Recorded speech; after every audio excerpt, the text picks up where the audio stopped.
банк улсын гаргасан бондууд чинь өөрөө дийлэн хөөнд бүрдүүлж идэг. Тэр бондын зах зээл дээр бол гол тоглогч нь бол болж идэг байгаа. Тэгэхээр та бондод хөрөнгө оруулалт хийдэг л бол дотоод хөрөнгө оруулалт хийдэг л бол энэ бичлэгийг заавал дуустал нь үзэх бол зөвлөж байна. За гарч байгаа бондууд та бүхэн мэдчих 12-аас 18, 24 сар хугацаатай байдаг. 1 жил, 2 жилээр мөнгө татчих идэг. Түүнийг 1-2 сар мангад богино хугацаатай эргэж зөндөртэй зээл гаргаж идэг байгаа буюу их усрын хугацаа нурт. Нөгөө талаа актив дээр нөгөө татсан их усрээ хөрөнгө болгоод зээл дээрээ гаргаж байгаа. Зээлийн чинь хугацаа богино учраас maturity gap чинь маш одоо тийм бэлтгэл багтай. Нийт активыг чинь 47% санхүүжүүлээд байгаа өртөлбөр чинь ямар төрлийн пассивыг бүрдүүлж ийн гэдгийг хуваар нь мөн дээдлэлт нь үнийн дүнгээр нь харуулсан байгаа дээр. За энэ оны эхний хагасын байдлаар хөшүүргийн харьцаа 1.9-тэй харагдаж байна.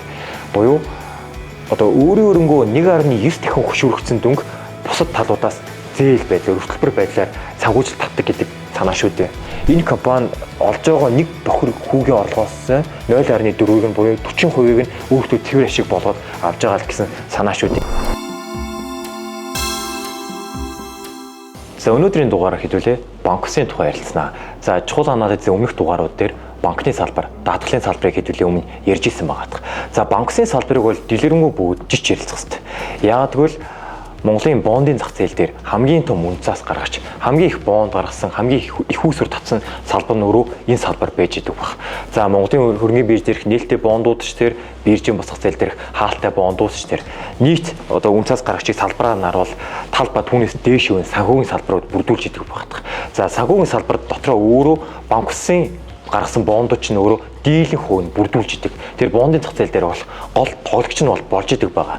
За хоёрдугаарт гэвэл бондын хөрөнгө оруулалт, үрийн бичгийн хөрөнгө оруулалтаас гадна манай хөрөнгө оруулагч, зарим хөрөнгө оруулагч нар байна. Банкоос шууд зээлийн байдлаар буюу итгэлцэл байдлаар хөрөнгө оруулалтыг бол хийж идэг байгаа. Тэгэхээр бондын ч итгэлцлийн ч тэр аль аль талдаа байсан танаас нөгөө зээлээд байгаа танд хүүхдүүлж байгаа буюу үүргийн гүйцэтгэл авж байгаа тал чинь өөрөө банк санхүү байгууллагын салбар байж идэм ба. Тэгэхээр хэдүүлээ бол хагас жилдээ ч юм уу улиралдаа банк улсын нийт үр төлбөрийн байдал, санхүүгийн байдал, аж ажиллагааг нь бол зайлшгүй харж явах шаардлагатай болж байгаа.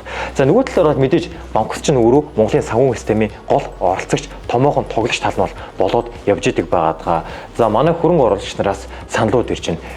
Миний дотоодын хөрөнгө оруулалтын багц дээрх за нэг ялангуяа ер нь Монголын хөрөнгө оруулагчдаар дийлэхдээ бондын хөрөнгө оруулалтыг төлхөө хийж идэг байгаа. Бондын багц дээр энэ салбарын хувьд бондууд бол харьцангуй төвлөрөл нэгсээд эзлэх хувь нь их байгаад байна гэж. Тэр энэ үнэхээр зүгээр үү гэж. За үүн дээр бол хариулт өгөхүүднээс бол яг одоогийн нийт банк ус санхүү байгуулалтын салбарын түвшинд хараад үзвэл энэ салбар нь өөрөө үйл ажиллагаа нь маш тогтвортой байна. Хэдийгээр оны эхнээс зохицуултууд чангарсан ч гэсэн ажил ажиллагаа өндөр түвшинд хадгалагдж байна. Нөгөө талдаа хамгийн гол нь баланс дээрх үр төлбөрийн харьцаа зохистой түвшинд санхүүгийн хөшүүрэг багт. За активсын удирдлага бол сайн байгаад байна. Тэгэхээр бол одоогийн түвшинд бол асуудалгүй байгаад байна гэдгийг эдгээр слайдуудаар бол нотлно гэсэн үг ээ. За агуулгын хувьд бол яг уламжлалт ёсоор нийт салбарын бизнес модель нь хэрхэн ажилладаг. За банксууд одоо хэр зэрэг тоотой зээлгшийн тоо хэр нэмэгдэж байна. Нөгөө талдаа энэ салбарын ашигт ажиллагаа гол орлогыг ямар төрлийн орлого бүрдүүлж идэг, ашигт ажиллагааны харьцаа үзүүлэлт нь сүүлийн жилүүдэд ямар түвшинд байгаа. За үргэлжлүүлээд банк улсын актив дээр буюу нийт хөрөнгийг нь ямар төрлийн хөрөнгө бүрдүүлж идэг.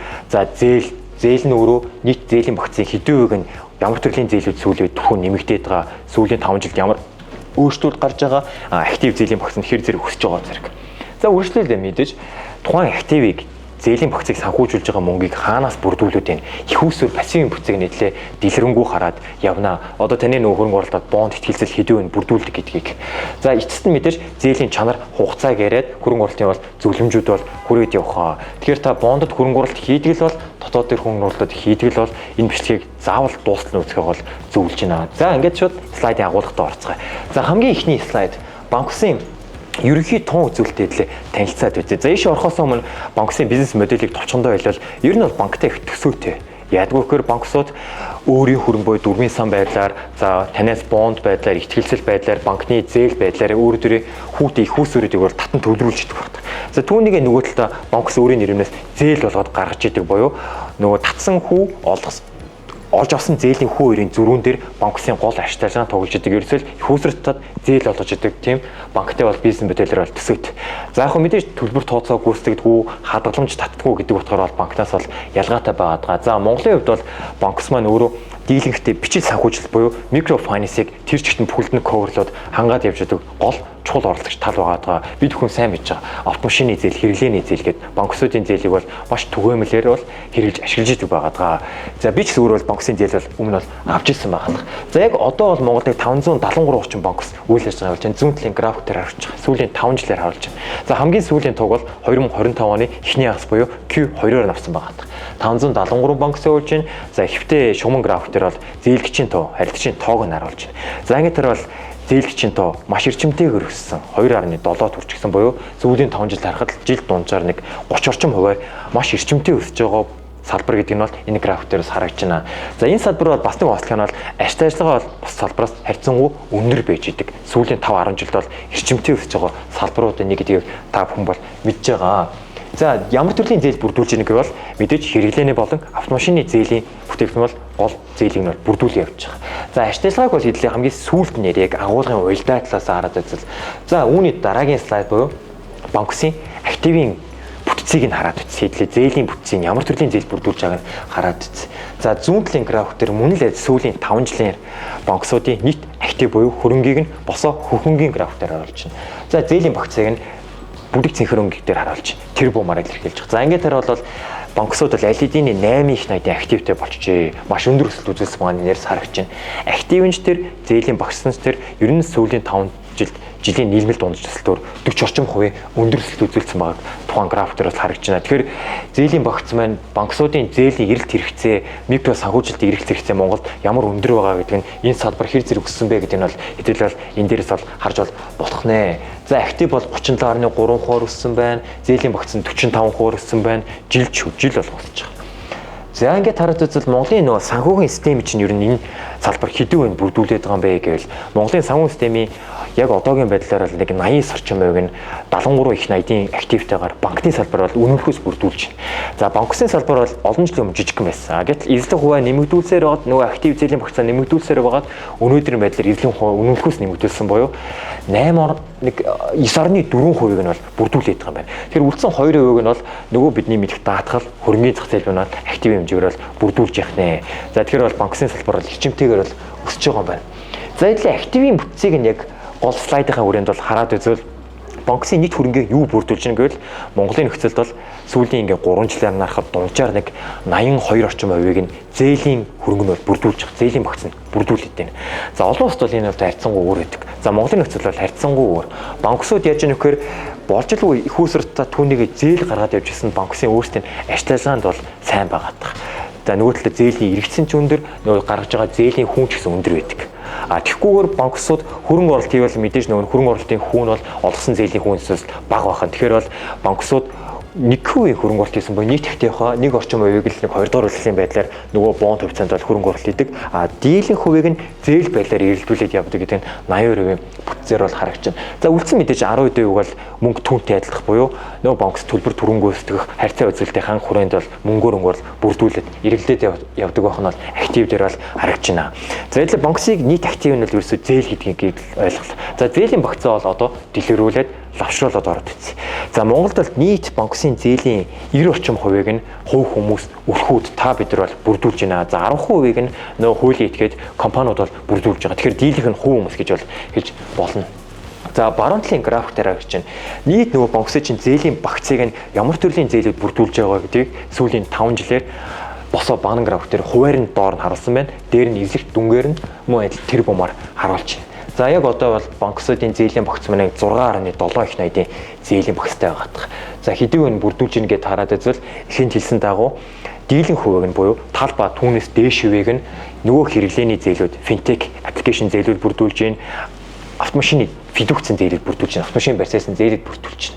Тод хөхөнгийн график дээр хэрэглээний зээл, бүдэг цэнхэрэнгийн график дээр автомашин харагдаж байна. За сүүлийн эдгээр зөв бүтцийн ингээд өөрчлөлтийг нь хараад үзвэл сүүлийн жилүүдэд гол харагдж байгаа автомашины зээлийн эзлэх хувь нэгчмтэйгээр нэмэгдсэн байгаа нь энэ дээрээс бол харагдаж байна. Тэр автомашины зээлийн эрэлт хэрэгцээ бол яалчгүй Монголд бол өндөр байх нэ. Нэг тоо хараад үзэх нь бид нар судлаад үзсэн. Ер нь одоо хувь хүмүүс худалдаж авч байгаа автомашины санхүүжилтийн бараг 60 орчим хувийг нь ер нь банк усын зээл бүрдүүлж байгаа. Тэр бол яалчгүй өрхүүд хувь хүмүүс бол тодорхой өгн өөрөө төлжтэйг за үлдсэн хувь нь бол банк усаа санхүүжилт авч автомашин бол худалдаа бол хийдэг байх нэ. Тэр энэ үрээнд бол бүтцээр үл өөрчлөлт ороод автомашины зээл бол бүрдүүлж байна. За 34% нөгөө хэрэглээний зээл одоогийн байдлаар за үлдсэн 25%-ыг бол бизнесийн зээлүүд бол бүрдүүлж байгаа. За энэхүү бизнесийн зээл гэж байгаа боловч нөгөө хувь хүмүүс өрхүүд буюу бичил жижиг дунд бизнес эрхэлдэг, бичил бизнес эрхэлдэг, хуваарай хөдөлмөр эрхэлдэг тэдгэр хүмүүс зориулсан бизнесийн одоо богино хугацаатай эргэлтийн ерөнхий санхүүжилтийн голдуу зээлүүд идэх банкуд дээр. А банкуд бол голдуу томоохон корпорат компаниудаа барьцаатайгаар 1 жил ба түүнээс дээш 2 жил, 5 жилээр бол бизнесийн зээлүүдийг олгож идэг байгаа. Тэгэхээр энэ төрлийн бизнесийн зээл бол голдуу өрх бичил хүмүүс чиглэсэн нөгөө бичил жижиг дунд бизнесийн санхүүжилтүүд байгаа. Тэгэхээр бид нар банксуудыг бол зарим талаараа харьцангуй хүн өндөр гэж ярьдаг боловч нөгөө талдаа бол нөгөө жижиг дунд эрхэлж байгаа гол микрофинанс орчим чинь бүрдүүлж идэг. Тэдгээр банкны тодорхойгоор одоо шаардлагыг хангахгүй, банкнаас зээл авч чадахгүй байгаа бизнес эрхэлдэг автомашин худалдаж авч байгаа хүмүүсүүдийг санхүүжүүлж идэг гол тал маань болдог гэдгийг бид энэ дээр бол ойлгох хэрэгтэй байх нэ. Тэр гол санхүүжилт олгогч маань ялчгүй банк ус болж таарж байгаа микрофинанс төвшөнд нь хараад үзвэл. Тэр нь бол аль ч улсад ялгаагүй ижил төвшөнд байж идэг байгаа. Банкны зээл ер нь л 10 их 80 yen ч юм уу 10 их 80 доллар бол нөгөө талдаа банк усын зээлүүд бол ер нь л 0.2 буюу 120 харьцаатай бол голдуу олон улсад бол явж идэм бил. За ингээ Монголд хараад үзвэл банк чинь нэг 73 их 80-ийн активтай. За зээлийн ингээ бодвол зөв нэг 10-11 орчим хувийг нь бүрдүүлж байгаа юм одоо.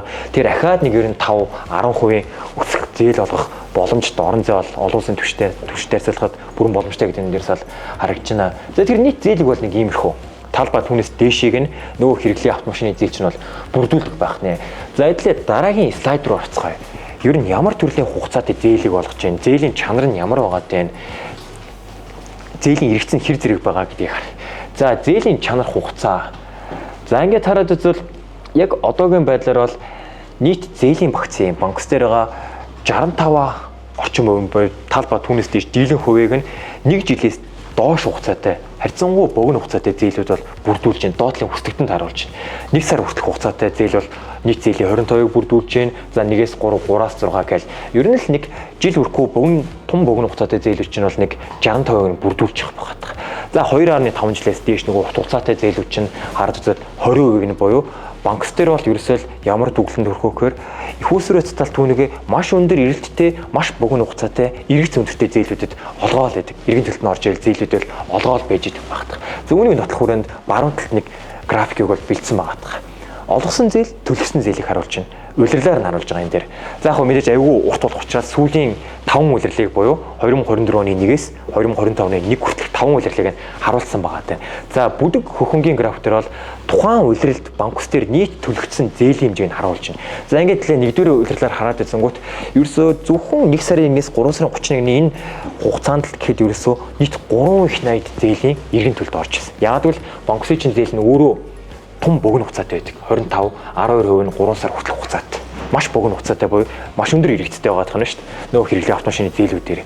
За ингээд 3 их 80 ороод ирсэн байгаа. Нөгөө талдаа шинээр 3.6 их 80-ыг олгосон байна. Тухайн улирал. Тэрээс шинээр олголоо иргэн төлөлт нь орж ирлээ. Ерөөсөө нэг ийм циклэл яваад идэг гэж хэлж болно. За энэ бол банкуст бол мэдээж маш том давуу талтай. Яагад бол ер нь бид нар банкны хувьцааш тэр банкны одоо банксын бондыг нь хувьцаа байдлаар хөрөнгө оруулалт хийж л байгаа л иймэрхүү одоо зээл олгоод их усрал татдаг бизнес модель дээр бол бид нар maturity gap гэж ярьдаг. Буюу нөө актив пассивын хугацааны зөрүүний эрсдэлгийг хэлээд байгаа. За тэгэхээр банкс дээр би түрүүн ихэнд дүгнэлтээ хэлсэн тогтвортой харьцангуй нормал байна гэдэг нотлох ихний шалтгаан бол яалчгүй банксуудын олгож байгаа зээл нь маш богино хугацаатай. Нөгөө талдаа татж байгаа их ус өрн одоо шинэ зохицуулалтаар ихэд итгэлсэн өөрөө 6 сараас дээш хугацаатай байх хэвээр. За гарч байгаа бондууд топ хүмүүжих 12-аас 18, 24 сар хугацаатай байдаг. 1 жил, 2 жилээр мөнгө татж идэг. Түүнийг 1-2 сар мангар богино хугацаатай эргэц өндөртэй зээлд гаргаж идэг байгаадгаа буюу их усрын хугацаа нь урт. Нөгөө талдаа актив дээр нөгөө татсан их усрээ хөрөнгө болгоод зээл дээрээ гаргаж байгаа. Зээлийн чинь хугацаа богино учраас maturity gap чинь маш одоо тийм эрсдэл багтай хугацааны зөрүүн дээр эрсдэл үүсэж тахгүй гэсэн санаа бол болж байгаа. Доор дүгнэлтээр бичсэн байна. Зээлийн эргэц өндөр байх нь, зээл эрэлттэй байх нь, хугацаа нь богино байдаг байх нь, нөгөө талд их усүрийн чинь буюу банксын өөрийнх нь зээлсэн мөнгөний хугацаа нь бол урт байдаг байх нэ. Тэгэхээр баруун талын график дээр бол энэ харагдж байна. Доотлын хүснэгтэр бол үнэг бол нотолж байна. За хүүгийн хувьд бол хараад үзвэл тэр нэгдүгээр одоо нотлох дүнс нь бол энэ болж байгаа. Maturity gap эрсдэл багтай болж байна. Танаас 12 сарын хугацаатай хэрвээ та бонд авсан бол таны тэр мөнгийг 1 2 сар 3 4 сар гээд маш богино хугацаатай илүү өндөр хүүтэйгээр үр ашигтай актив дээр эргэлдүүлждэг байх нь байна. Тэгэл ашиг олчин танд бондын хүүг бол түлчнэ гэсэн санаа. За хэдлийн хүүгийн хувийг нь хараад үзвэл доотлын зүүн тал дээр харагдаж байна. Сүүлийн мөн адил 5 улирлаар ногоонгийн хэвтэй график дээр сарын банксын жинсэн дундаж хүүг нь харуулж байна. За 2025 оны 2 дугаар улирал буюу эхний хасын байдлаар нэг сарын дунджаар 3.6% хүүтэй зээл бол олгодог байх нэ. За тэгэхээр мэдээж банксын их усрийн зардлаасаа тэр бизнесийн модель талаас хараад үзвэл мэдээж банктай харьцуулахад бол хүүгийн түвшин бол харьцангуй өндөр байдаг байгаа. Яг ижил хугацаанд банкны жинсэн дунджийг үржүүлээд үзвэл нэг банксынх нэг 2.5 дахин өндөр хүүтэй буюу 3.6%-тай бол байх нэ. За өнгөрсөн улирлаас бол 0.1%-аар нэмэгдсэн байгаа нь энэ дээрээс бол харагдаж байна. За мэдээж зээлийн хүү харьцангуй өндөр байгаатай бол холбогдуулаад нөгөө талдаа зээл авж байгаа тал маань зээлийн хугацаа маань богино байдаг байх нь байна. Нөгөө талдаа зээл маань мөн адил барьцаатай бол байдаг байх нь. Тэгэхээр нэг банкнаас бол яалч ялгаатай нь бол нэг ийм актив пассив дээр бол зээлийн хугацаа нь яалч ийм өөр түвшинд бол байдаг байх нэ. За maturity gap эрсдэл ийм бага байгаа юм чинь нэг талаараа сая бид бүхэн мэдж байгаа 3 сард Монгол банк бодлогын хүүгээ 10%-аас 12% руу 2%-аар огцон өсгсөн байгаа. За тэгэхээр энэ бол банкс бол яг үндэ ашигтай болно. Яг гэвэл банкс чинь өөрөө 6 сар 12 24 гээд урт хугацааны тогтсон хүүтэй мөнгө өөр дээрээ татчихж байгаа. Хүү бага үед. Гэтэл нөгөө чинь хүү огцон өсчингүүд чинь нөгөө зээлийн хугацаанд богино эргэцсэн өндөр учраас зээлийн хүүндээ эргээ нөгөө суур хүүний хуваа нэмэгдүүлчих боломжтой. Тэгэхээр энэ дээр бол харагдаж байна л да. Нодлон одоо намар 3.4 байсан бол 0.2-оор нэмэгдсэн. Нөгөө бодлогын хүү нэмэгдсэнтэй энэ зах зээлийн суур хүү нэмэгдсэнтэй бол холбоотой байгаа. Тэгэхээр хүү огцон өсгөр бол банксын ашиглалгааг эргээд энэ бол нэмэгдүүлдэг бол байгаа. За яг хуу банкус дээр сүүлийн одоо энэ оны хавраас Монгол банкч дээр банкудад одоо хэрэглээний зээлд төрийн зээлийн үр орлогын харьцааг нэмэгдүүлэх зээлийн хэрэглээг бол одоо нөхцөлийг бол чангатж байгаа. Банкус дээр мөн адил чангатгаад болол явж байгаа. Зээлийн нөхцөлийг нь бол чангаруулж байгаа. За дээрээ хэлээ их усрууд дээр талаас дэлгэрэнгүй ярилцаад явъя. За баруун талын хамгийн доотлолт чанаргүй зээлийн хувийг хугацаа хэтэрсэн зээлийн хувийг нь харуулсан байгаа даа сүүлийн 5 улирлаар. За мэдээж хэлээл банк дээр ширдэг, банкс дээр ширжээдэг мэдээж энэ хөрөнгө оруулж байгаа бол нөгөө зээлийн чанарыг нь бол харахад бол яалч чухал бол байж идэх байх. За ингээд харуул сүүлийн улиралд бол чанаргүй зээлийн хувь 7.7 буюу өмнөх улираас 1.1 чигээр нэмэгдсэн. За хугацаа хэтэрсэн 0.4-аар нэмэгдсэн буюу ер нь сүүлийн 2 улиралд чанаргүй зээлийн хувь харьцангуй нэмэгдсэн дүр зэрэг бол харагдаж байна. За үүний шалтгаан бол сая хэлсэн дагуу оны ихнээс бол яалч зээлийн нөхцөл бол чангатаад эхэлсэн. Өөрчлөлтөө өндөр байршуулгыг шаардсан, үр орлогын харьцааг 60% дээр тавьсан, автомашиныг 40-60 гээл нөгөө талдаа их усруу татах нөгөө харьцаа зөвлөлтөнд ч гэсэн чангалаад эхэлсэн байгаа. Тэгэхээр үүнтэй холбоотойгоор нэг талд бол хүү өсөж гин, санхүүжилтийн боломж хумигж гин гэдэг утгаараа refinance боломжууд буусантай холбоотойгоор иргэдийн зээлийн иргэн төлөлт бол бага зэрэг чанаргуйцсан дүр зэрэг бол энэ дээрээс бол харагдаж байна. Тэр нэг нийт зах зээлийн салбарынхаа түвшинд бол тэгж бол харагдаж байна. За энэ дээр мэдээж банк солгон дээр харилцан адилгүй байгаа даа. Гэхдээ яг 7.7 гэдэг маань өөрөө тэгтлээ өндөр бол тоогоо биш ээ. Ер нь түүхэн дундчтай харьцаад үзвэл харьцангуй боломжийн л тоо багт. Хугацаа тэрсэн 5% ч гэсэн. Би бол зүгээр бодохдоо эдгээр ингээд слайдыг бэлтгээ банксын садрыг судлаад явж байхдаа чанаргүй зээлийн яг үндэ төдийлөн бүр нэг одоо 15% болоод 10% даваад 2 оронтой тоотой орчихгүй бол нэг тодорхой 1%-аар нэмэгдэх 2%-аар нэмэгдэх бол тийм ач холбогдолгүй санагдсан. Яг гэвэл тэртэргүй банкч ач ажиллагаа туйлын өндөртэй зээлийн эргэлтэн байгаадын зээлийн одоо эргэцэн өндөр байдаг буюу одоо дээдлийн график харах нь шүү дээ. 3 их найд эргэн төлөлт нь ороод ирдэг. Тэгэхээр банкус чанаргүй зээлийн төдийлөн ач холбогдолгүй нөгөө талдаа хамгийн гол нь их усроо татаад зээлээс олгож хэрэгтэй байгаа. Тэр зээл төдий чинээсээ олгоно, төдий чинээ нөгөө хүүгийн орлого чинь нэмэгдээд явах нь, цэвэр хүүгийн маржин нэмэгдээд явна. Энэ хэрээрээ төлөгдсөн зээл нь эргээд орж ин зээлийн багцын өсөлтөд хадгалаад явах нь бол чухал бол санагцсан.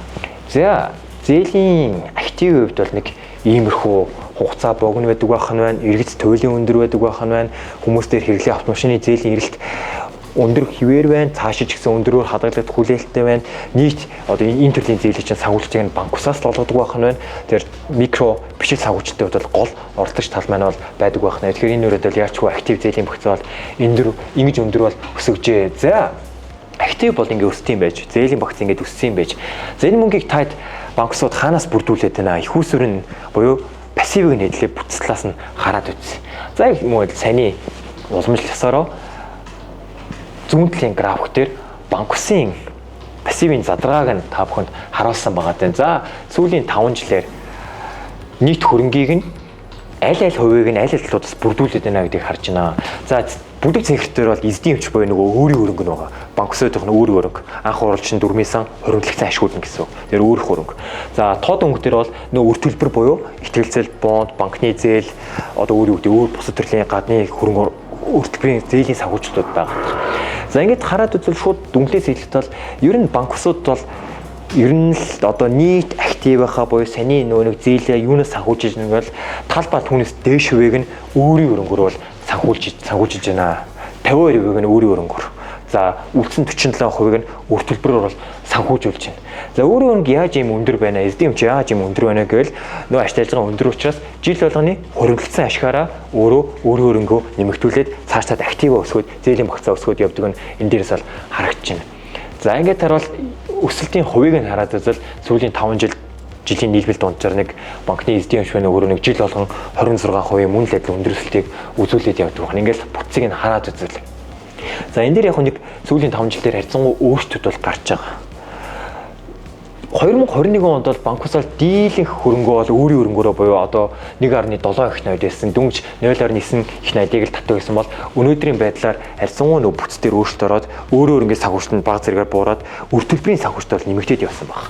За энэ бол мэдээж юу голсон шилгаанг бол 2021 оноос эхлэн биржин бас зах зээл дээрх хаалттай бондын санхүүжилтийн боломж нэмэгдсэн, өөр банкны зээлийн боломж, итгэцлийн эзлэх хувьд нэмэгдсэн зэрэг үүнтэй холбоотойгоор үр төлбөрийн эзлэх хувьд бол банкс дээр нэмэгдсэн байгаа график дээр бол харагдаж байна. Эзэдийн өмчөөсөө илүү нэмэгдсэн байгаа тань.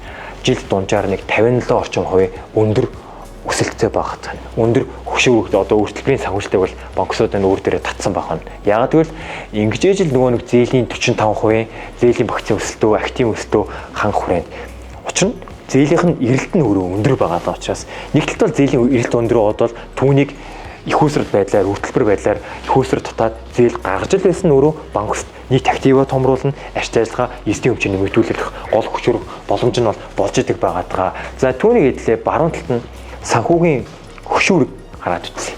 За 2021 онд иржсэн хөшүүрэг багтаа буюу үр төлбөрийн санхүүжилт харьцангуй бага байсан 1.5 байсан бол сүүлийн жилүүд харьцангуй нэмэгцээр 23 онд 1.7 болсон байна. За энэ оны эхний хагасын байдлаар хөшүүргийн харьцаа 1.9-тэй харагдаж байна.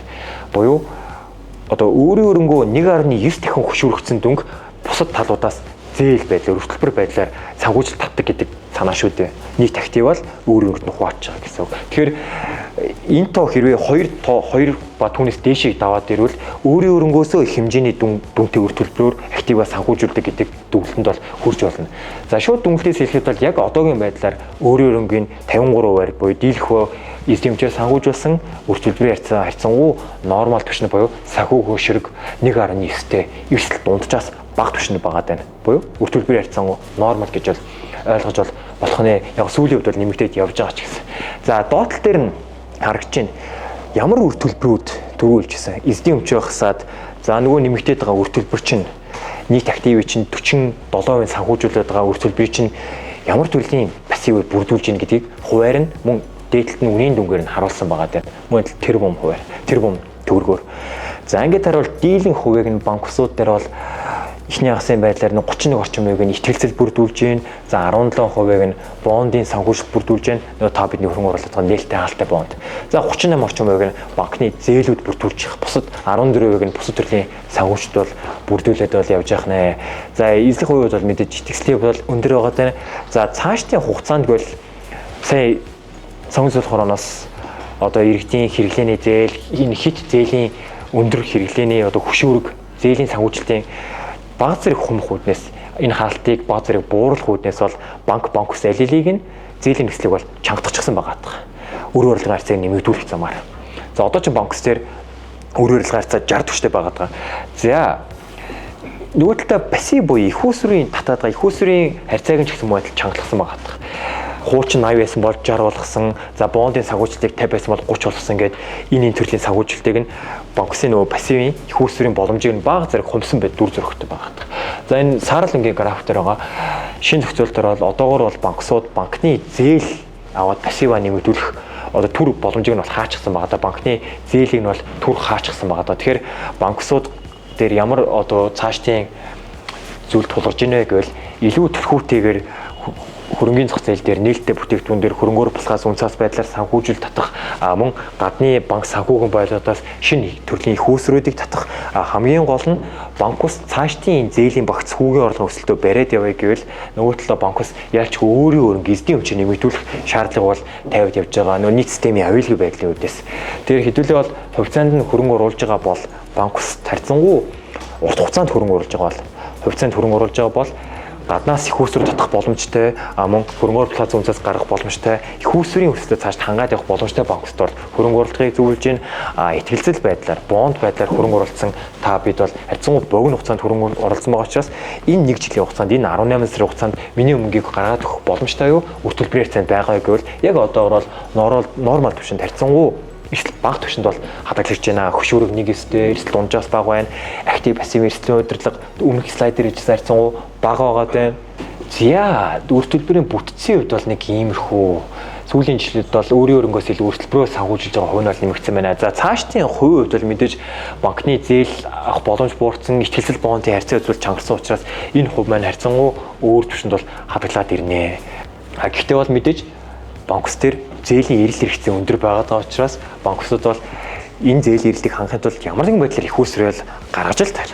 Тэр энэ өрөөнд бол өөрөөр нь нэмэгдүүл бол шаардлага бол үүсчих. Түүнээс нөө саяны харьцаа зүйл чинь гарлаа гэд банксын зээл олголт хумигдана гэдэг тийм зүйл байхгүй. Яг мэдээж өндөр өсөлтийн инерц бол банк зэрэг бол буурах бол хүлээлттэй байгаа. Гэхдээ юу гэдэг нь эргээд зээл нь огт гарахаа болоо тийм зүйлэл ерөөсөө бол биш ээ. Хүүсвэр татгаараа татна нөгөө өндөр хэрэгц зээлээ олгодгоор бол олгоод явна. За хамгийн сүүлд нэлээ банксын ашигтай ажиллагаар ороод үзье. За банкусаас мэдээж хамгийн түрүүнд хэлсэн дагуу их хүүсвэр татлаа түүнийг зээл байдлаар олгож идэг буюу актив пассивын хүүний зөрүүн дээр бол гол ашигтайлгаа нь хадгалж идэг гэж байна. За баруун тал дээр бол тод хөнгийн график дээр сүүлийн 5 жилээр банксын нийт хүүгийн орлогын хэмжээг нь харуулсан байгаа тийм. Хүүгийн зардал хасах юм буюу одоо бохир хүүгийн орлого гэлж байгаа. За ингээд хараад үзвэл 2 дугаар удирлын байдлаар банкс маань нийтдээ нөгөө 570 банкс чинь 1.1 их 80 төгрөгийн хүүгийн орлоготой ажилласан байна. За хажуудалд нь байгаа бүдэг цэнхэр өнгийн график дээр банкны цэвэр хүүгийн орлогыг харуулж байна. Буюу нөгөө танаас зээлсэн бондын ихтгэслийн хүүг төлснээ дараа буюу пассив дээр хүүгийн зардал төлсний дараах цэврээр орж иж байгаа хүүгийн орлого нь 831 тэрбумтай. Харьцангуй өндөр энэ дээрээс бол харагдаж байна. За доошоо хараад үзвэл банкуудын ер нь бол банксуудын мэдээж актив нэгж өндөрсөн пассив ингэж байдлаар их үүсвэр татсан учраас ашиг ажиллагаа хүүгийн орлого өсөлт бол маш өндөр өсөлттэй бол харагдаж байна. За ингэж хараад мөн л адил нэг ер нь л цэвэр хүүгийн орлого чинь жилд дундчаар нэг 50 орчим хувийн өндөр өсөлттэй бол энэ дээрээс бол харагдаж байна. Тэр ашиг ажиллагаа бол ялч өндөр байгаа юм байна. За доошоо адил үүнийг нотлох хүрээнд ашиг ажиллагааг харуулах харьцаа үзүүлэлтүүдийг нь 5 харьцаа үзүүлэлтийг бол харуулсан байгаа тань. За банксын цэвэр хүүгийн маржин сүүлийн 4 жилээр харагдаж байна. За хамгийн сүүлд бол 2 дугаар эхний хагасны байдлаар. За ингээд харж үзвэл 28.4%. Нөө банкны лайв дээр байнга гардаг хаан голомт дээр ярьдаг цэвэр хүүгийн маржин буюу бидний төрлийн бизнес модельтэй компани ниймийг харах нь их ач холбогдолтой ашиг ажиллагаа өндөр байна гэдгийг ниймийг харах хэрэгтэй.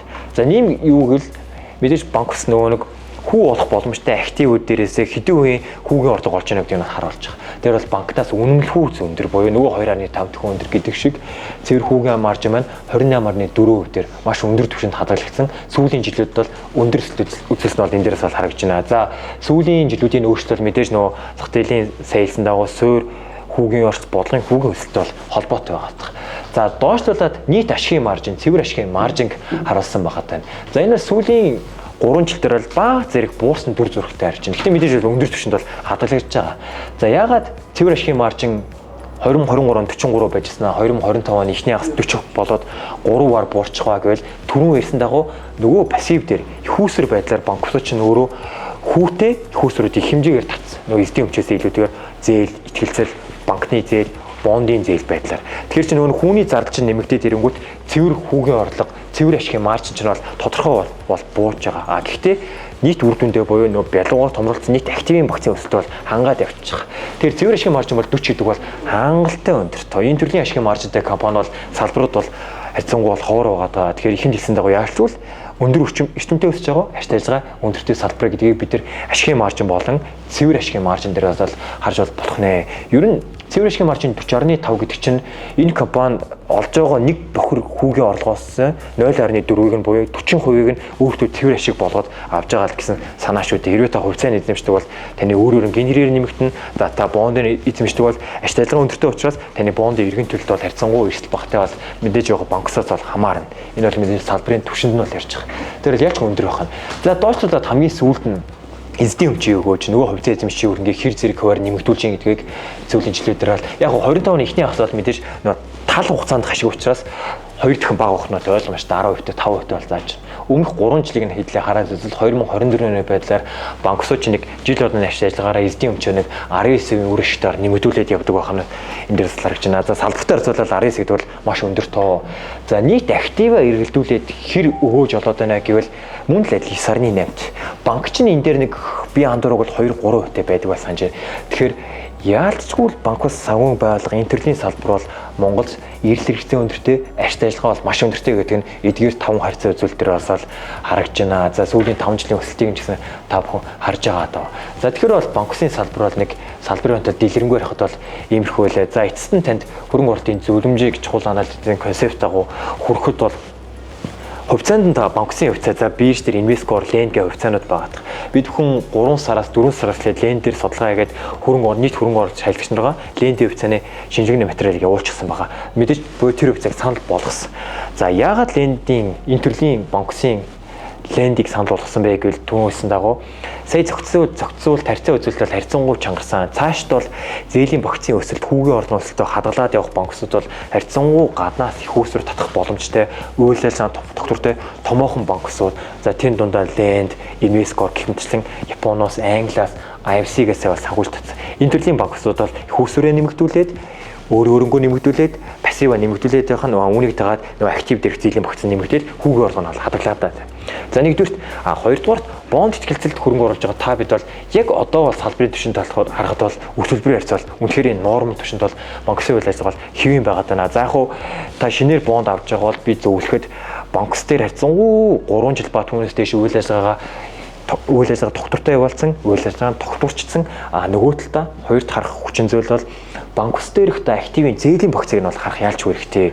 Хэрвээ тухайн одоо та мөнгө зээлж байгаа банксын чинь зээлийн багцын 70%-ийг нь 60%-ийг нь бизнесийн зээл гэмчлэн төвлөрөл өндөртэй цөөн талаас хамаардаг томоохон бизнесийн зээлийн төр бүрдүүлсэн бол тэр бол асуултын тэмдэг ба нэг болын анхаарлын тэмдэг шүү. Буюу нөгөө талаараа нийт зээлийн багцын активын дийлэнх хувийг нь хэрэглээний зээл, автомашины зээл бүрдүүлдэг зээлийн төвлөрөл багтай. Дундаж зээл нөгөө 2.4 шиг бага зээлтэй бүрдүүлж идэг бол тухайн зээл минь өөрөө дефолт болох эрсдэл бага үж идэг. Нөгөө талаа автомашины зээл дандаа фидүк зээл гарч идэг, барьцаалсан зээл гарч идэг багтах. Тэр энэ төрлийн зээл бол чанаргүйцсэн ч гэсэн эргээд барьцаагаар үүрэн гүйцэтгэлд хангуулахад бол харьцангуй актив маань өөрөө чанараа хадгалаад үлдэх бүрэн боломжтой байт юм аа. Тэгэхээр хоёрт бол бид нар ялчгүй зээлийн багц дээрх төвлөрлийн харах юм. Хэрэглээ автомашины зээл төрхүү бүрдүүлсэн дундаж зээл багтай тийм банкс дээр санхүүжтэй болох нь байна. За ашиг ажиллагаан дээр бол мэдээж саяны ярьсан дагуу харьцаа үзүүлэлтийг та бүхэн үндэсний танилцуулга дээрээс хараад явахыг зөвлөж байна. 3 зөвлөхөд бол банкус танаас мөнгө зээлж байгаа тал гэхээс илүү нөгөө банкс чинь бонд гаргаж байгаа андеррайтер компани, үндэсний компаниг бол яалчгүй тэр компани туршлага мэргэжлийн яцыг нь бол харах бол хэрэгтэй. За манай компани дээр бол яг одоогийн байдлаар мандал капиталаад банкусын санхүүжилтээр бол ер нь л үндэсний компаниуд нэг хоёрт орж байгаа топ том санхүүжүүлэгч хамгийн том туршлагатай компаниудын нэг бол байгаадгаа маш өндөр дүнгийн санхүүжилтийг олгочихсон. Энэ хугацаанд бол одоогийн байдлаар банкусуудын дефолт болж исэн, хүүгийн эргэн төлөлтөд удааж исэн тийм төрлийн зүйлүүд бол огтоосоо байхгүй байгаа даа. Тэгэхээр томоохон сайн нөгөө банкусаа магадлан шинжилгээдэг, үнэлгээ мөнгө уучлалын сайн хийдэг мэргэжлийн андеррайтер компани дээр та бонд авах нь бол айгүй чухал байд юм шүү. Зээлгч талаасаа илүүтэйгээр миний хувьд бол чухал. Тэр нэг ийм 3-4 үзүүлэлтээр бол банксын бондын хөрөнгө оруулалт бол одоогоор нормал түвшинд л байна. За эцэст нь бол хэлэхэд яг одоо бол Монголд зах зах зээлийн суурь хүү, за бондын хүү 19 сарны тав гэдэг бол түүхэн дундтай харьцуулахад бол яг одоо хүү маш өндөртэй байгаа даа. Тэгэхээр ийм тохиолдолд харьцангуй та зөв банкс дээрээ, зөв underwriter компани дээрээ банксын бондын хөрөнгө оруулалт хийгээд бондын нэг 19 сарны тав 20 хөрөнгө оруулалт хийгээд явхад бол тийм оновчтой хөрөнгө оруулалт нэг гэж бол хэлж болохоор байна. За мэдээж банкус салбар дотроо компани болгоноос хамаарат харилцан адилгүй байгаа гэдгийг та бүхэн ойлгох хэрэгтэй. 530 дунд мэдээж сайн ч байгаа, муу банксууд ч байгаа. Тэр та нарийн үзэлтээр мэдээж харж л байх хэрэгтэй. За ингээд өнөөдрийн лайв өндөрлөө.